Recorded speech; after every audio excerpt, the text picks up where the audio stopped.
Well, hello there, everybody. We are coming to you live, but don't tell anybody because then the secret's out. So, welcome, everyone.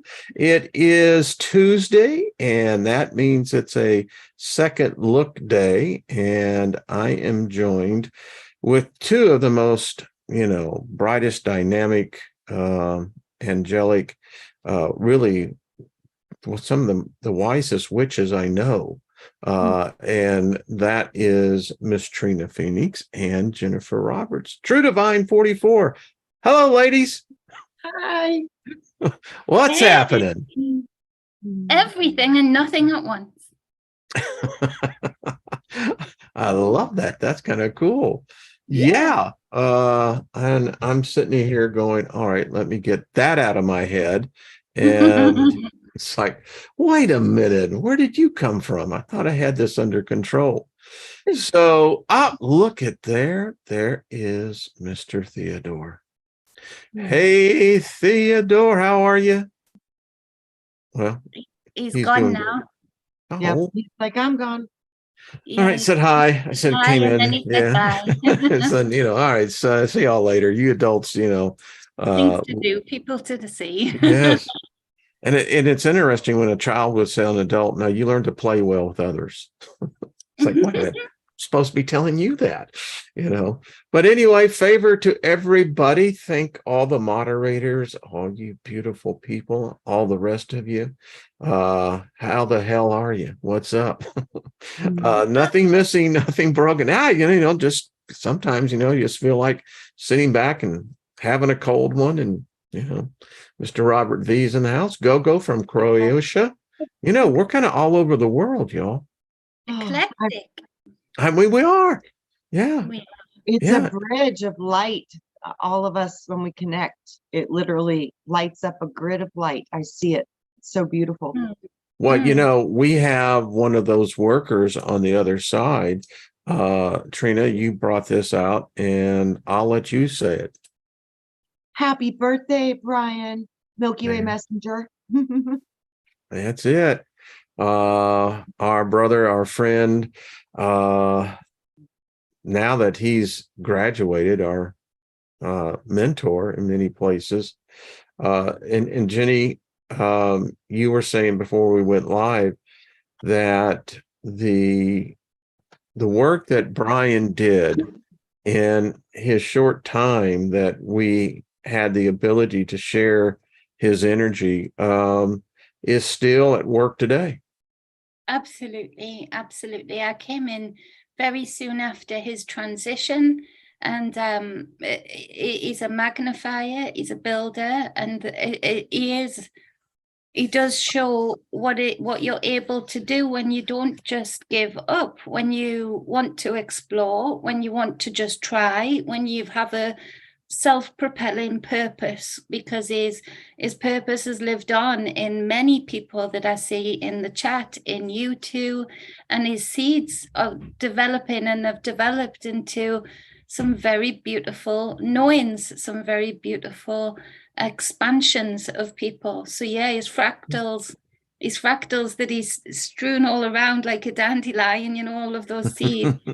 They're rooted in people, and it's a beautiful thing to see. So he is living proof of why it's good to just do and have that self-propelling purpose, not always knowing why you're putting a seed somewhere, but just intuitively knowing that it's worth a go of planting this here, and he's seeing his results even after his transition. Absolutely beautiful.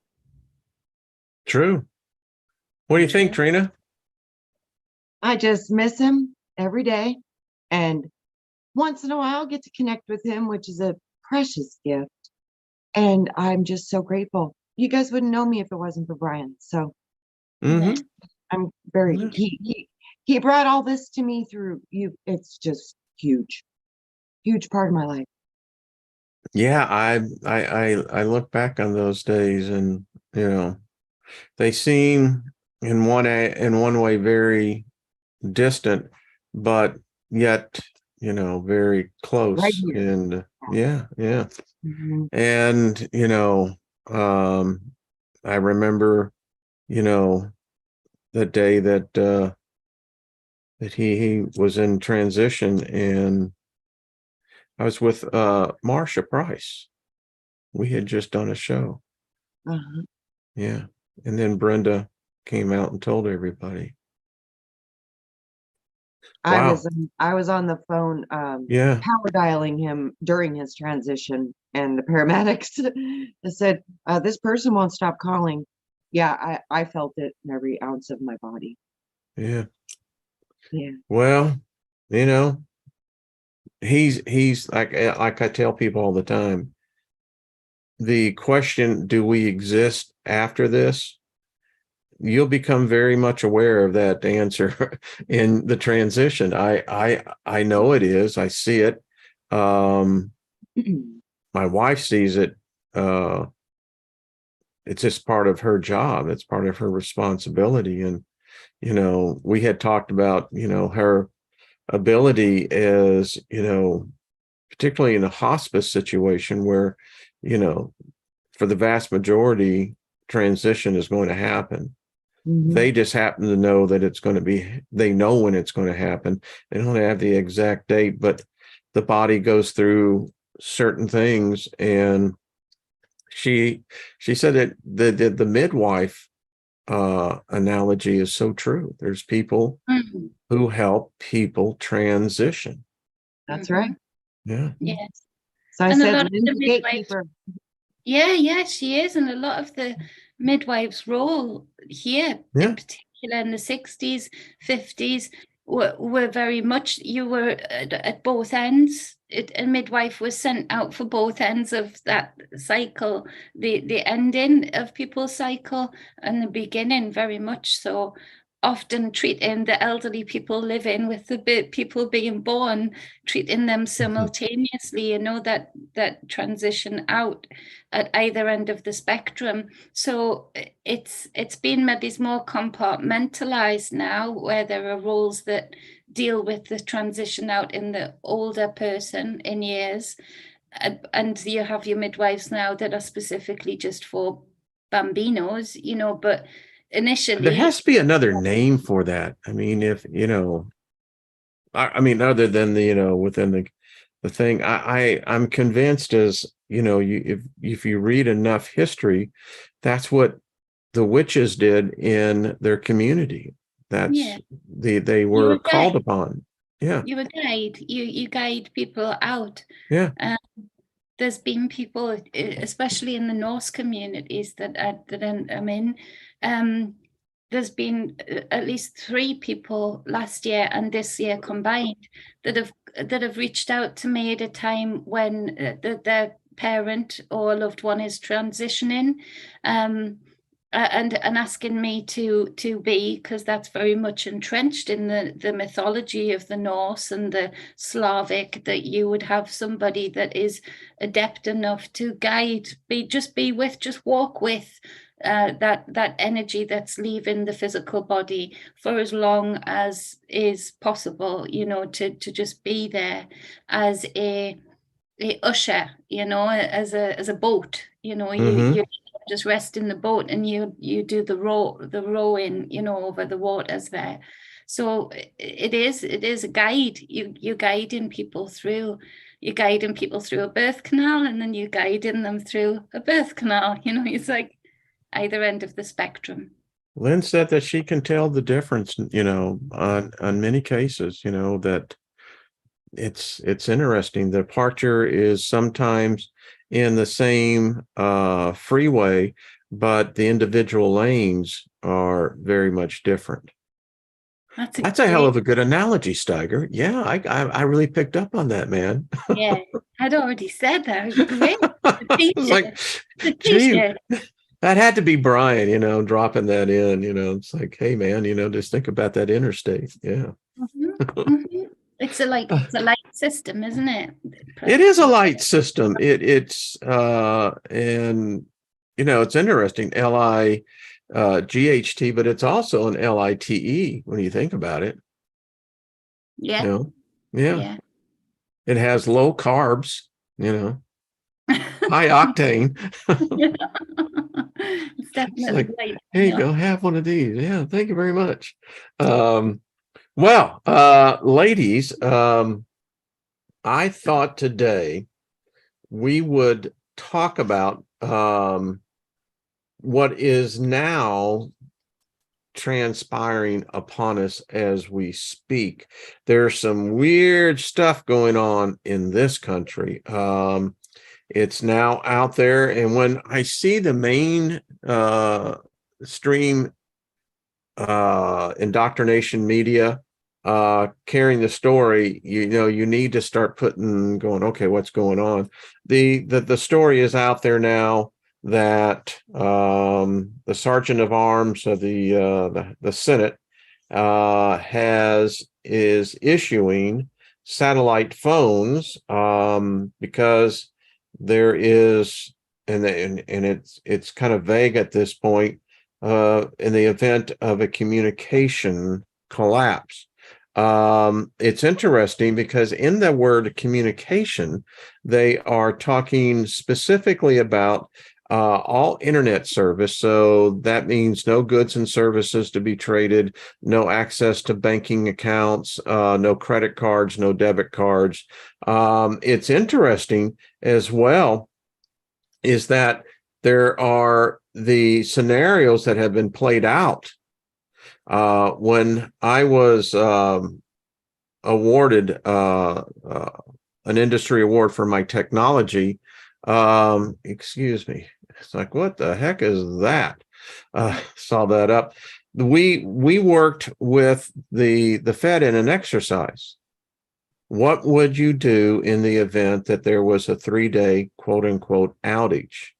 Mhm. How would you get money? How would you get commerce moving? Because there's no communication. There's no cell phones. There's no kiosks. No nothing.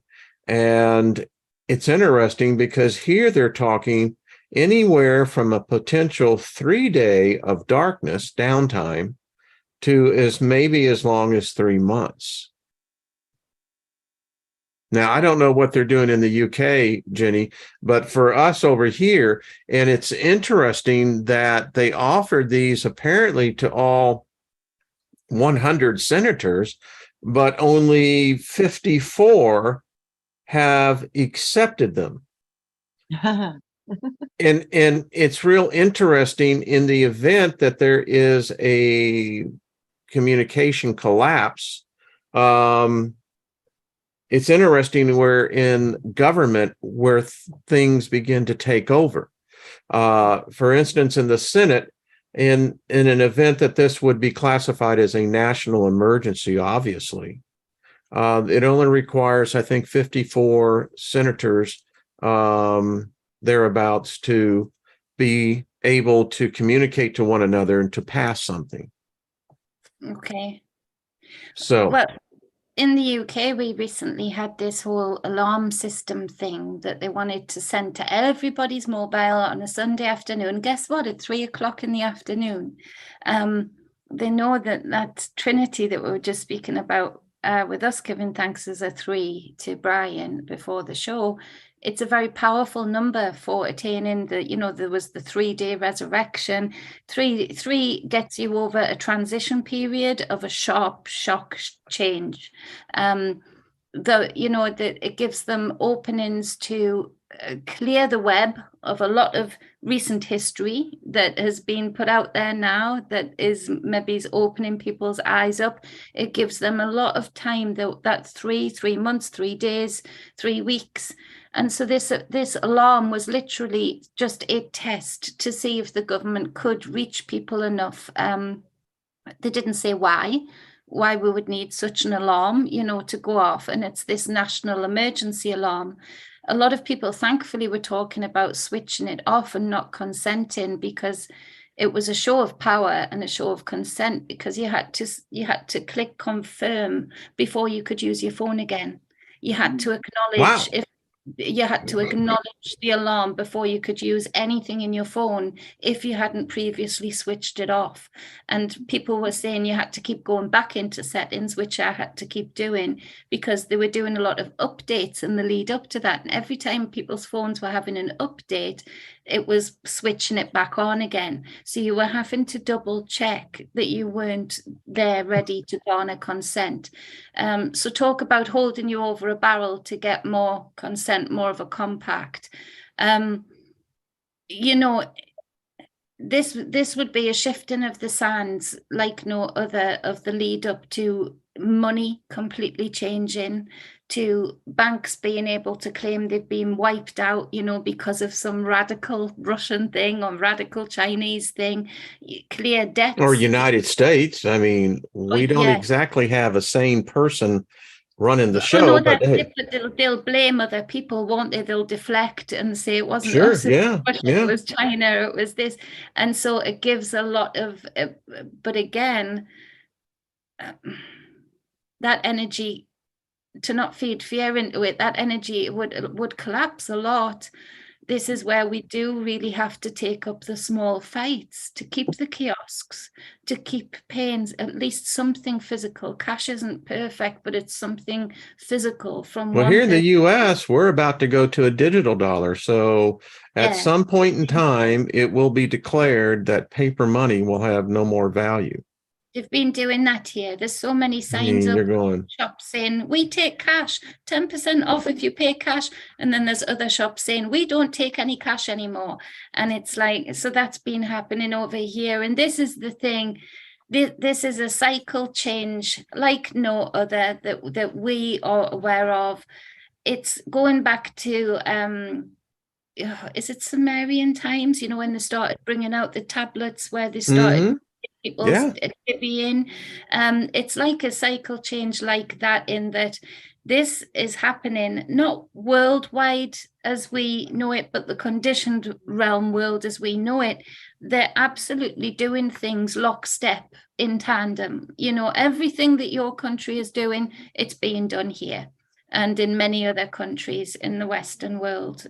It's dark. Well, this is, I'm going to share this with the audience, because this is the official document from the United Nations General Assembly, 21st of October, gives you, this is Agenda 2030. And I just want to read a little bit of this because this was spoken about and printed in 2015. Yep. We're in mid 2023. We know that if everything in the predictive models for 2025 is going to happen, this means 2024 is going to be, wow, a hell of a transition. In the United States, the bullseye will be crossed, as you all know, I think it's April 9th. We're going to be seeing it. It will be the full eclipse of the sun. We saw the first one back in 2019. And here we are 7 years later, and now we're getting this total eclipse. So I just thought I'd read this out. So this is the transforming of our world. They put it right out there in print. They're going to transform our world. This is the 2030 agenda for sustainable development. And it goes on. And when I read this, I mean, wow, words.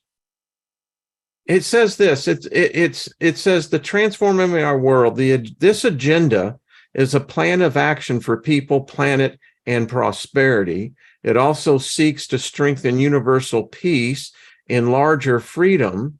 We recognize that eradicating poverty in all its form and dimensions, including extreme poverty, is the greatest global challenge and an indispensable requirement for sustainable development. All countries, all stakeholders. Isn't that interesting? Who are the other stakeholders if you're not part of a country? Just asking for a friend.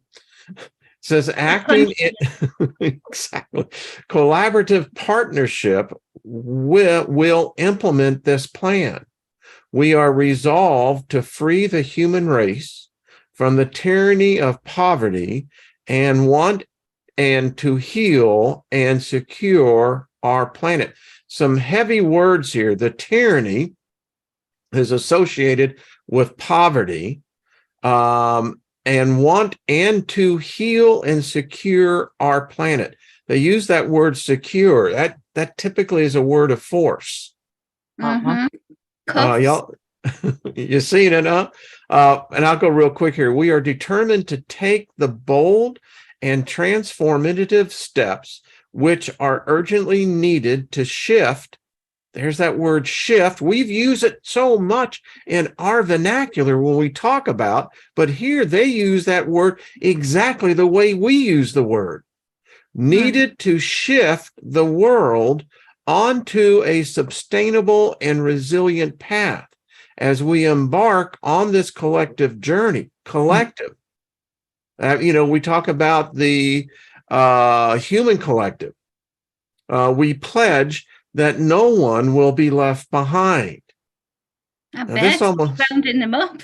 It's like, I mean, one way it sounds so, gratuitous, but in another way, very threatening. It says the Sustainable Development Goals and the 169 targets. I'd be curious, is there a numerology connection with 169? I don't know. Which we are announcing today demonstrate the scale and ambition of this new universal agenda. And it's a capital A. That's a legal term when you see that with a capital A. They seek, I don't know who they are, unless we're talking some other they, to build on the Millennium Development Goals and complete what they did not achieve. They seek to realize the human rights of all and to achieve gender equality and empowerment of all women and girls. They are integrated and indivisible and balanced with the three dimensions of sustainable development: the economic, social, and environmental. Says the goals and targets will stimulate action over the next 15 years. We're 10 years into this, folks, just about, in the areas of critical importance for humanity and the planet. And it talks about the people. We are determined to end poverty and hunger in all their forms and dimensions, and to ensure that all human beings can fulfill their potential in dignity and equality in a healthy environment. The thing is, we'll talk about this, and they go on the planet. This is weird. We are determined to protect the planet from degradation, including through sustainable consumption and production, sustainably managing its natural resources, and taking urgent action on climate change so that it can support the needs of the present and future generations. Finally, prosperity. We are determined to ensure that all human beings can enjoy prosperous and fulfilling lives, and that economic, social, and technological progress occurs in harmony with nature. We are determined to foster peaceful, just, and inclusive societies which are free from fear and violence. There can be no sustainable development without peace, and no peace without sustainable development. I'll stop right there for the moment. so This is and most people have never actually read this document. So this Agenda 30, again, it's happening in the Western world simultaneously. Yes, it is. It's all they talk about in Parliament here, and they have for a while. And I was warning people on some of the talks I was doing, but this to me reads like the radical grifters that have been implanted in the movements. The language of it is all exactly the same if you change the title. So freedom, nobody realizes that they talk about women having more freedom today than ever before. That freedom does not exist because actually there's the perception of freedom.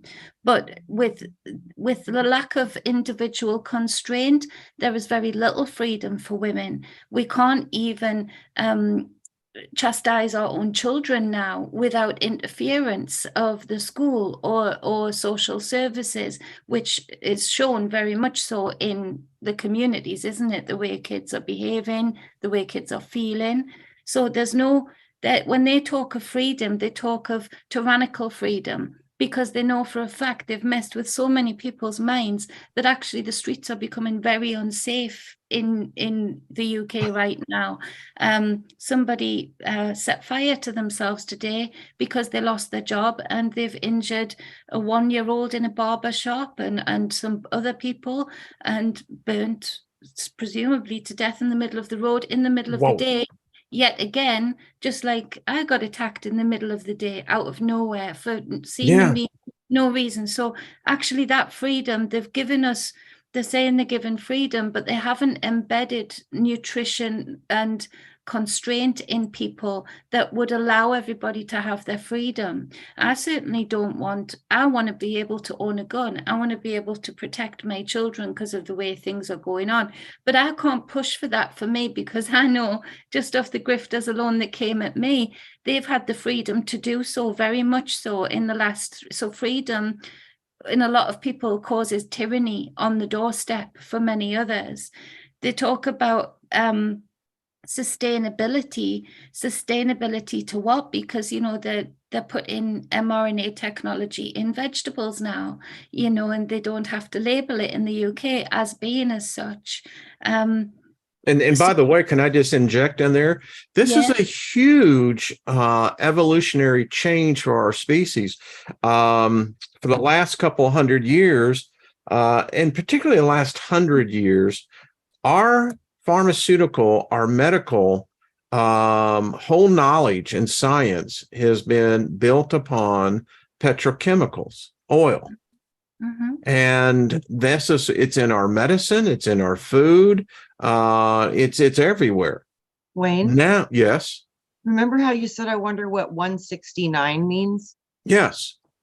I just was told, look it up in gematria. And the first 2 words is children. Yeah. of course. And then it goes to Thelma, then it goes American, then we've got gotcha. Gotcha.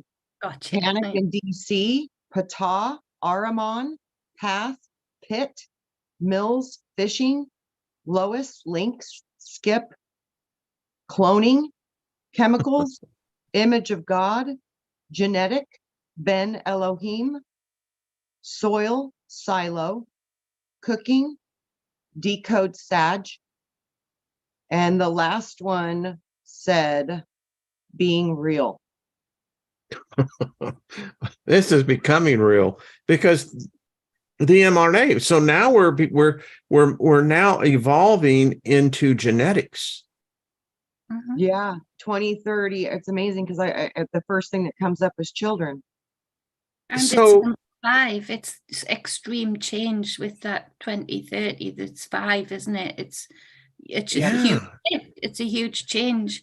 But the 17 that's mentioned, again, that's the whole Mind MK Ultra they've been doing through the Trump thing, you know, 17, through the Diana thing with the royal family. She's linked to number 17. You know, so this number speaks to the subconscious, just like 169 will, speaks to the subconscious of radicals, you know, that this is feeding into on all sides of different. They're bringing many scripts together in this agenda to poke and prick at many MK Ultra brains that they've done, particularly over the last 10 years, but human as well. And it's all in the language. Human, they don't see it. Human isn't a good term in the they perspective. Human isn't a nice term. Because I don't think human is used in the document. I think it says people, you know, and that makes me think, well, huh? Yeah, it said human a couple of times, I'm sure, because I wrote it down, but they don't describe, human isn't a nice term. It's like it's chattel, you know, it's cattle. It's not an individual. I'm just reading on this. So we are determined to mobilize the means required to implement this agenda through the revitalized global partnership for sustainable development based on the spirit, I love these words, of strengthen global solidarity. Is the world together right? Am I missing something on this? Focused in particular on the needs of the poorest and the most vulnerable with the participation of all countries, all stakeholders, and all people. What's your take on who these stakeholders are?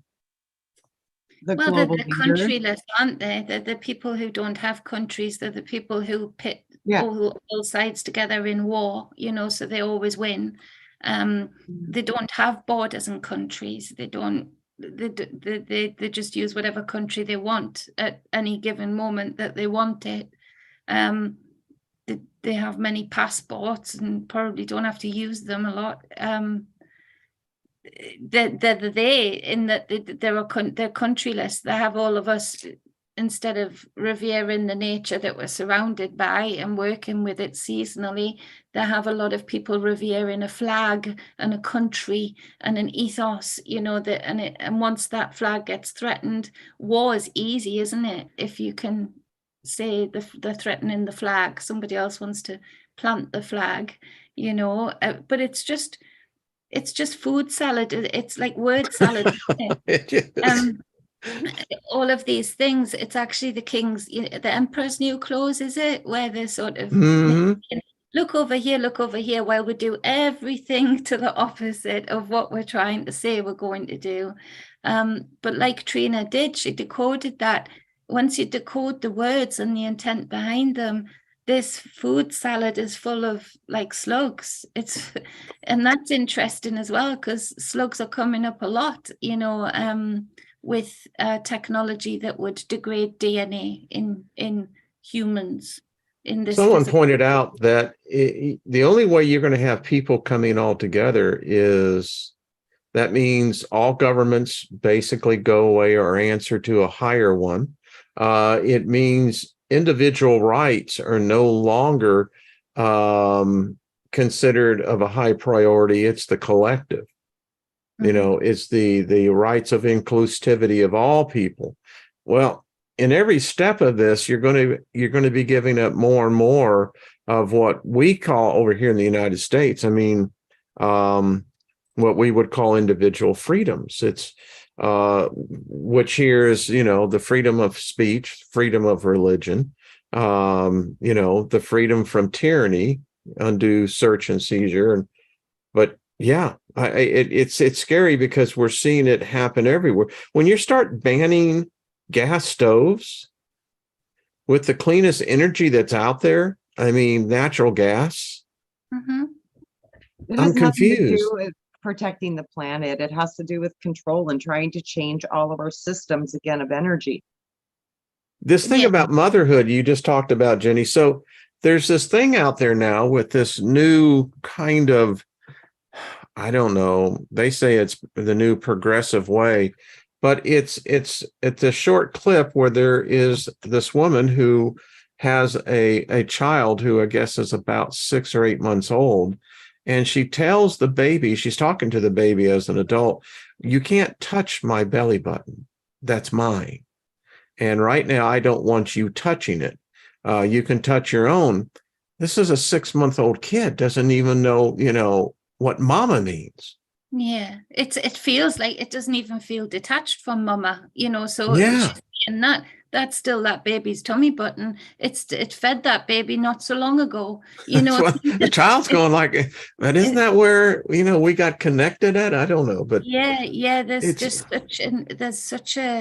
they've severed so much instinct in people, that the instinct in a lot of people is gone. That it's normal for the instinct of a mother to not start to feel that the child is becoming a separate individual. I think you better watch that snake coming up on your arm there. I mean, it's about the age of 7 of transition, isn't it? About 7 years old, a child starts to see, which is why somebody said, I can't remember who, give me a child till they're 7 and I'll show you the man, because those formative years the child creates an attachment Book to of that. Proverbs says, raise a child in the way that they should go. When they get depart, they will not depart that path. They'll come Yeah. back to it. Yeah. Yeah. So You know what I did not see in this, ladies? As I read this document again, I did not see anything that addresses to the spiritual aspect of humanity. They can't, because they're talking to you in a legal capacity, and they're talking to you as your straw man, as a corporate registered stock. Yeah. right, Trina? And this is the difference. The difference between the us and them is the private versus the public status. Mm-hmm. That's the difference. So Yeah. until we can understand that they've given themselves authority with their papers and their magic ceremonies.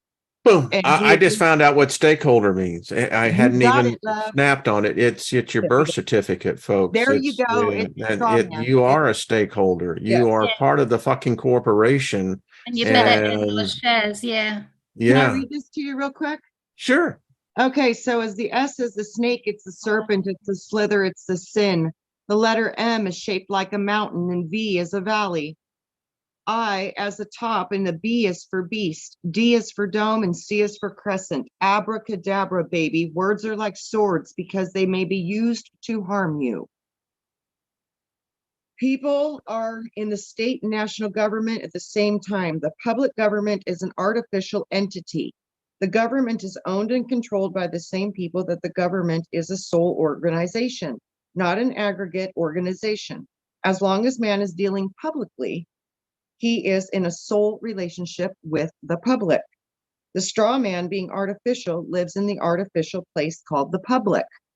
So at the same time as people are acting collectively in the larger body of people called the state and national governments, they maintain their ability to set individuality on a private matter. So that's the difference. If you've got private and public. And what if we all just joined together and decided to go private? Yeah. I don't know. What does that constitute as a corporation, a gathering? It's It's I'm like sitting So here funny, going, it puts you into trust law, and it's so Trust, funny. yeah, Our yeah, it original does. currency, it used to say, "In God we trust." That's why. Well, that Because was introduced, by the way, by Eisenhower. yeah, they Prior to took our that, trust, and that's we when they didn't. announced to us they were taking our trust Yeah, in God we trust. and giving us Yes. debt. Yeah. Yes, yes. Wow. They took us on gold and issued us debt. They took us out of an individualized personal state into a corporate status through the Birth Registration Act, the Federal Reserve Act, all these acts that happened in the 1900s, early 1900s. They restructured our entire system, and we're going through the same thing again. But see, the thing is that we volunteered into these contracts because we didn't understand we were entering into them. We're going to be facing the same decisions in a very short matter when it comes to this digital currency. But I think this contract is way worse than the first one we were entered into. When you talk about birth certificates, I mean, registration of birth, I mean, it's kind of recent in the aspect of the timeline of while humans have been on the planet. And I don't know, I get this gut feeling that tells me, you see, nothing happens in the physical if there isn't a change that's in the ethereal. This tells me that there was a changing of the guard that wasn't even recognized, because now you're not so much a free agent coming in. You're actually this is a prison planet. You are nothing more than chattel. Yeah. You have a number. You're in this thing. You're in this cell that you can't get out. And even when you die, I mean, the crap you have to do after a person is dead, it's like the freaking Matrix, it's Neo being detached from the freaking machine, because that's exactly what the process is. You go from the coroner, and then you get to a certificate of death. That certificate of, and people are saying, Jenny, don't move really fast. There is a big snake. I love it. But so you have this death certificate. because without that death certificate, they can still trade you. Yeah. Hmm. Yeah. Yeah. And, and come on. I mean, you can't tell You me have that to, what's as that, Jenny? soon as they issue the death certificate, they're collecting on your bond, and they're taking the money and they're putting it in their own pocket instead of giving it to the family. Yeah, it's Where a it release, should go. isn't it? Yeah. Yeah. It's utter And fraud. I then mean, they have the audacity to tax people here. Oh, In yeah. tax. Yeah. Yeah. In- They reach over and tax your ass after you've done pass through. Yeah. So it's all about that money. And so the holistic nature of it, of being able to be put on a pile of wood, have the nature all around you, and have people be able to be warmed by the transition, literally, physically, is they've taken that right away. And it baffles me that this is so complex yet so simple at the same time, that, like you said, the registration thing you and Trina were saying is relatively recent, but people don't get that. There's a certain amount of assimilation over a period of 10, 20, 30 years. That's all it takes for people to start believing it's always been that way. And that's the only way it can be. So am I in error when I think that we've missed something about this other side? Because the more and more that I look at it, it looks like it's exerted a control on this side to an extent that something ain't right here. I mean, it seems like we're tattooed spiritually when we come into this realm. I think that we all carry a mark on us. Mm-hmm. I think that this mark is identifiable on the transition to the other side. Now, I can be completely wrong, but no, you're right. It is You very are. specific. I mean, very, very specific. And I think they trade them just like they trade us here. see, that's my point. Are we just going to become fodder on the other side? That just pisses me off. If you don't have awareness, Wayne, you bet, baby. Yeah, But the see? ones of us that know, I think they're in for one hell of a challenge. Yeah. What do you think, Jenny? Well, you see, this is why I'm always a bit aware, and maybe that's why I'm not super ridiculously wealthy, because I don't always give the readings that people want. In that, a lot of people will come in, they want a reading to connect to a loved one, and I would say in very few numbers is that a necessary reading. More the things that I pick up is the essence of the person that's been left on the person I'm reading for, what they would want to say, what I feel them feeling towards that person, but I'm feeling that from the living being. It's very, very, very rare that I'll mention direct messages, or I've never called anyone in, or like channeled anyone in that isn't just there presently in their own right, in the essence of the message I'm getting, because to me that is egregious. I don't want to be creating bridges that I've got no consent to be creating. A lot of people that my granddad's essence is with me all the time, but I don't even speak directly with him. I speak to the essence of him in the luminiferous ether that's all around us, that I know he's impregnated into. But I very rarely will speak to him, because I don't want to draw him through doors of hell, potentially to get back to a space where he's done his work. And he was an adept. He did attain. I've got no right to be calling on that like a bell, like the servant's bell. There's a lot of self-entitlement in the spiritual community, where people are demanding of a answer, not from within themselves, but from within people that have passed over, that really, even if they're a loved one, they've got no right to be demanding. A lot of people, I feel, keep the spirits of the not so adept people that they've loved locked and chained here, and it's their way, the non-transition through the grief process.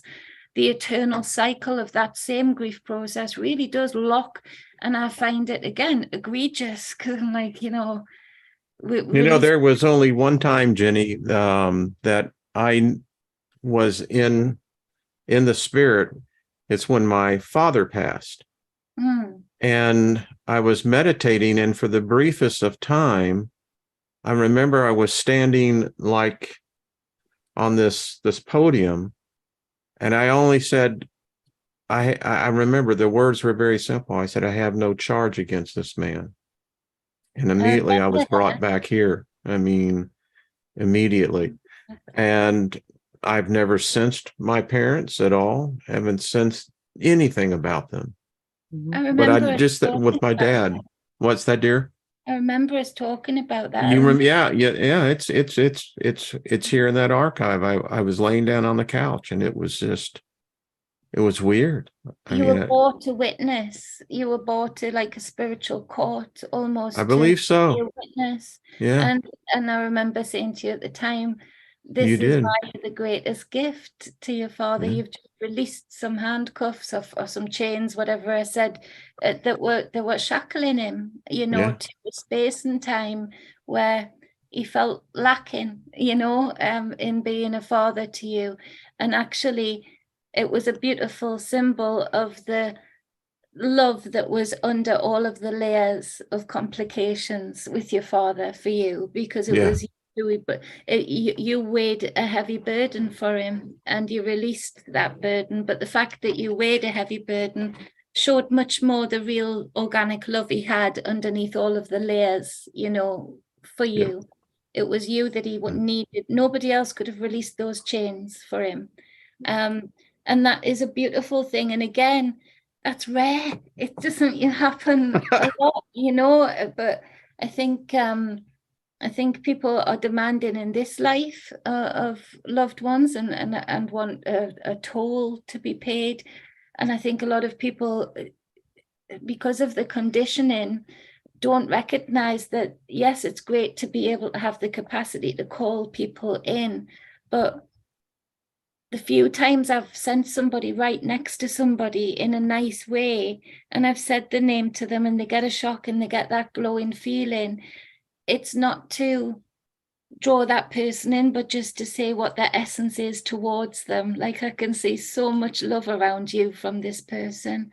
I don't want to, I feel like, and I've made the mistake maybe twice, where I felt like I've lassoed something and dragged it through inappropriately, and I've had to apologize afterwards. And you can probably hear it stuck with me. It was a lesson learned of, okay, that is not my right. And no matter how touchy somebody is to try and pull that out of me because I'm capable of doing it, no, it's not my right at all. Plus, I've learned not to put myself through those places. There's no reason for me to drag myself through those corridors. So you've got to be really careful and intentful about what bridges you're creating frequency-wise, because if you connect to something, if there's any sense of mastery in that other thing, even not mastery, just obsession, addiction, whatever, anything that is a driving force, it's a conduit both ways. You don't want too much to clear. There's no reason to do that. No reason at all. And Trina, in your work, because you do energy work, I think about you often because it's like you work right next to the third rail. just kind of a metaphor because I mean there I have no doubt you've encountered energy. I've encountered demons, I've encountered angels, I've encountered everything. People have everything inside of them. It's profound. It's profound. Yeah, we are vast. We are so much more than we know. And that's where I love to go. I love to go to the higher parts of consciousness that you're not aware of, because your higher self, it's still connected to source knowledge. It knows everything. And it's amazing because anything you truly want to know, if you have the question, you already have the answer. It's already there for you. It's already there. You just got to get to it. So, but yeah, those processes of clearing and healing, Yeah, you get to experience a lot of very Bet you powerful do. energies. I Yeah, can only imagine. Like, yeah. and I always think, about, as we were talking yesterday, about parasites. It's so funny. I do a protocol, and I call it the snake unwinding, because that's what it does. You literally turn into a serpent, and it's called Hey, cranial. Theodore, she's talking about you. Yeah, and it's called cranial unwinding therapy. And Okay. I was having clients, they were having so much movement. I had to call in people to make sure they didn't fall off the tables. So I had to have people around them to make sure they were safe. And I had this idea, wow, what if I did this in the water? Oh, wow, Wayne, you want to see some massive healing go? That is such a beautiful practice. I don't even know many people that do it. I don't even know if I actually created it. Me and my partner, Courtney Deo, we both like intuitively just thought we should do this protocol in the water. Yeah. Wow, it's powerful. And that's goddess energy when you get in the water. Oh, man. Oh, Trina, as you were talking, my spirit immediately went back, and it's the story of the pool in Jerusalem, the healing pool, yeah. and how people would wait for a whole year until the angel came down with its wings and disturbed the water, and whoever got first into the water was healed. Yeah. Yeah. Yeah. I And mean, that's that's just energy, isn't it? I why don't they find anything. baptize. It's You why they know, baptize people, the but water is a medium. It's going to yeah, bring forth the energy that is required. It can bring it anything it touches it becomes. So yeah, it's that simple. it Yeah, is. I mean, what's It's that, why Jenny? it's why they baptize people, but they do it in stagnant water a lot of the time. Right. I take people to the stream where the horses are, or anywhere the sea, and it's very powerful. That wade in the water song, and it says God's going to stir up the waters. It's the Yeah. same story as the angel stirring up the water. It's gonna stir something in you. It's gonna release something. Yeah, like that whirlpool. Yeah. So that's a very powerful song, when you're trudging through that, you're stirring up that water within and outside, but it's got to be running, it's got to have oxygen moving through it. To baptize in stagnant water, again, to me was always sacrilege when I was Yeah. younger. Because it's dead water. It's dead water, and it's Yeah, I full totally of, get what you're saying on a deep level. yeah, Like, that is so accurate. Oh, that's I so beautiful and hated the true. baptism water. I Yeah. hated it.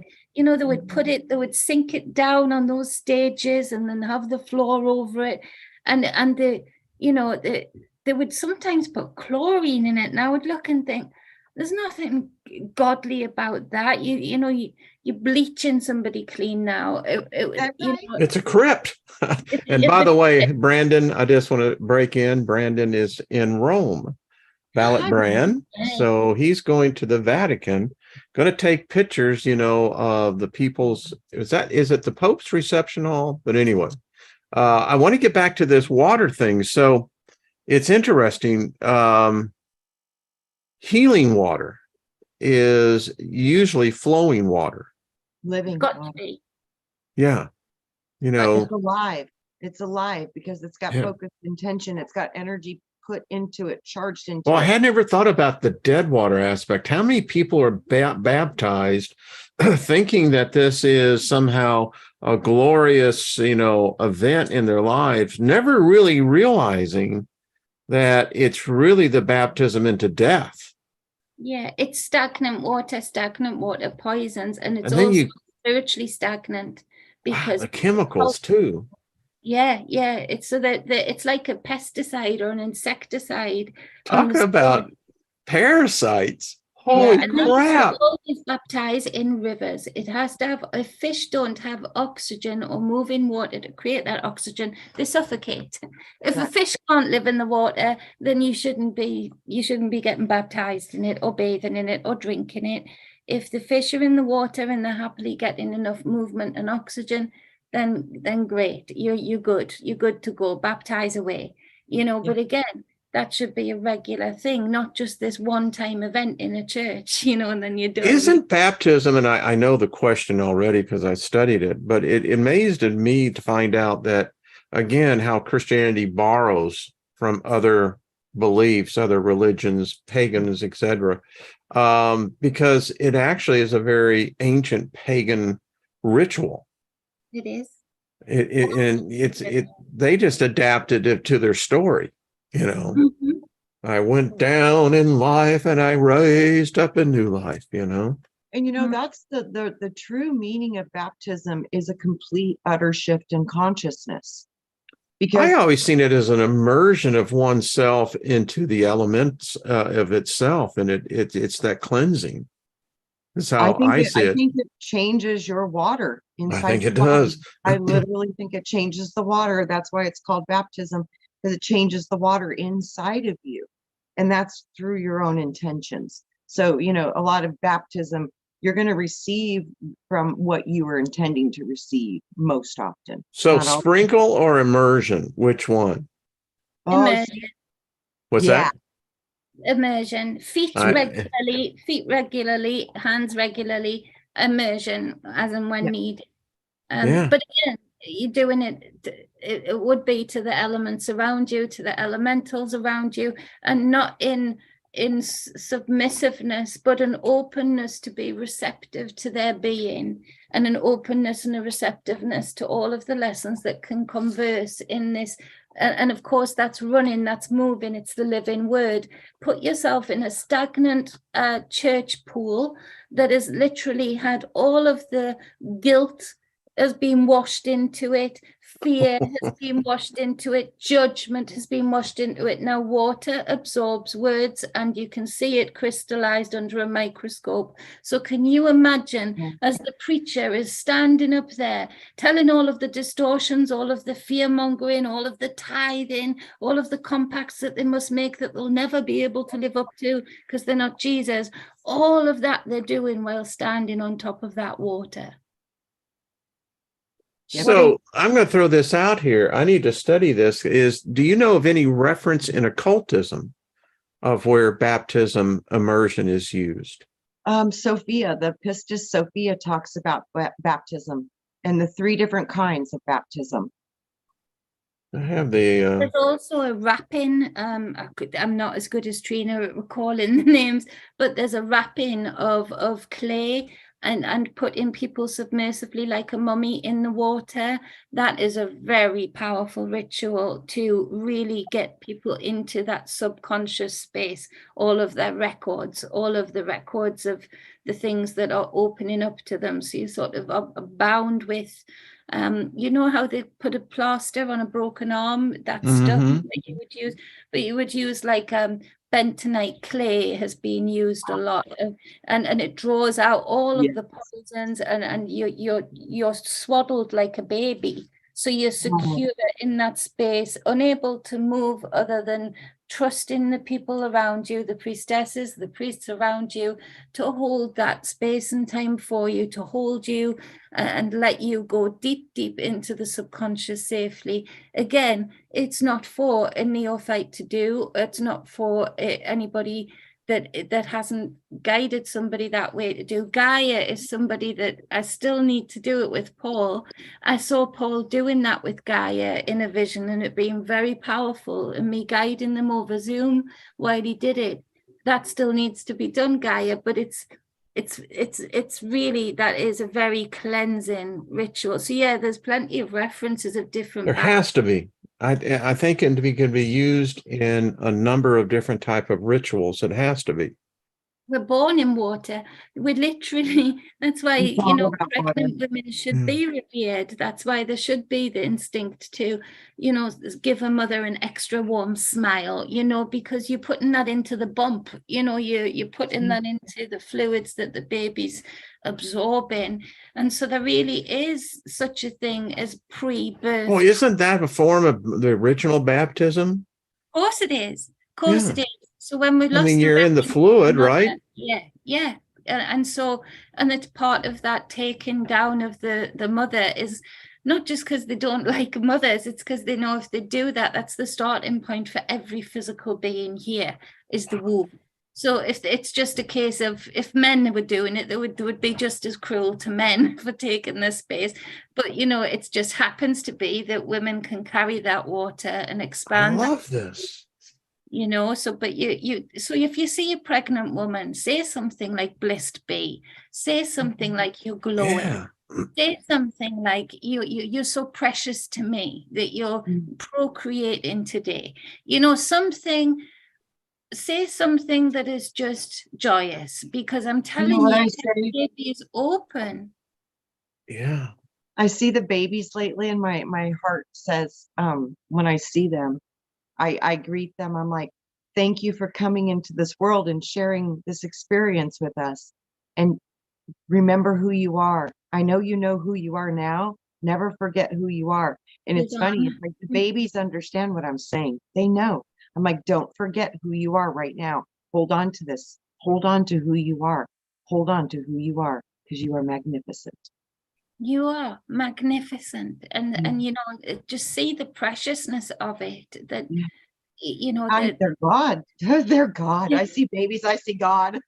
yeah, exactly. I love If there it. isn't a more present nature of what source energy is, I don't know what is, that this thing can amalgamate from cells and, fractals of different physical beings, but then all of those spiritual fractals that co-combine into this thing that actually makes you want to swell with love. I mean, there's no, but the reverence is gone. And the ritual's gone, just like the death ritual's been took away from us. Now, the death ritual was all a part of the process of people not holding on to grief as much, because it was elongated. They washed the body themselves, so they were that is love, and that is bringing peace to your heart as you can do that. To wash that body for the final time is a real precursor to letting go of that body and starting to feel the person as the essence. You feel more of the spirit and the aura slipping away from it. So again, it transitions you organically into that space. Now they're dying rooms, and they're carted off to a box, and then they're not seen again until they're all prepared by a stranger. And then there's this big service that nobody's comfortable in. Everybody's all wrapped up and suited up in an uncomfortable way. Nobody can just feel like they can flow. So Theodore, I'm so sorry, Theodore's got windy. Sorry. Giggling away. But yeah, it's all taken away. The That's process. why I'm going for cremation. Yeah. Burn me. Yeah. Yeah. Me too. Well, lady, Me this too. has gone on. This is so cool. Someone was saying in Star Wars, the clones were all created in dead water. Yes, Yeah. yes. Yeah. And they've got So, artificial wombs right now. They're doing it. and this is just me. I believe that if humans ever get to that point, they don't have a soul. I think so They're too. born into, holy crap. Could you only imagine what type of, no, no, no, no, no. But they're already here, though. They're Yeah, already I know, I here. know. Hey, That's David Barry, love to you, brother. we don't Very want them good. on a conveyor belt. Now I'm thinking of the year 2525, Zager and Evans, in the year 2525, if man is still alive, Yep. if If man is God can still alive. survive, we may see. Yeah, so anyway. That's somebody saying water cremation was the norm, in that you literally had the fire on the water, and you let the river carry you away. You were put on a And I'm going raft. to have Deep Purple playing in the background, fire on the water, Yeah. fire on the water. Yeah. There you go, man. Yeah. Y'all are with me. Y'all are with me. Brandon, we love you, man. Have a great time there in Rome. And Brian, good to see you. 1958, Lost in Space, all the rest of you. You know, y'all too. I mean, Love y'all. this has become, I want to say something that I learned more in this show, particularly the end, this whole thing with the baptism of water, the immersion. I mean, that is some Mhm. powerful, powerful stuff, man. I mean, wow. Mhm. And don't get baptized where anybody with nefarious intent can be left with that water unobserved, unseen, because you've got no idea the types of rituals I would pick up that those people were putting on that water to draw in more money. So, you know, if you're going to get baptized, or you're going to baptize yourself, do it in water that's got no intent of holding on to that moment in time. It's just going to let it flow away. So whatever's spoken, it's moving anyway. So, but don't be put in a square box of stagnant water. Think out Don't. of the box. David Berry, by the way, he put a 4-minute tribute to Brian Milky Oh, Way. And so he left thank a you, link in David. there. I'll pick that up as well and put it in the description box. Yeah. You're gonna make me cry buckets, my brother. Uh, we love you, man. Robert Yeah. V, thank you. And that is, like he said, it is a great video. Grace, much love to you. All right, everyone. We'll see you tomorrow with Nina and JD. Got some really good thoughts on this one. And Jenny and Trina, we'll see you next week. Yeah, good. All right, far out. All right. All right. Much love, everybody. Until we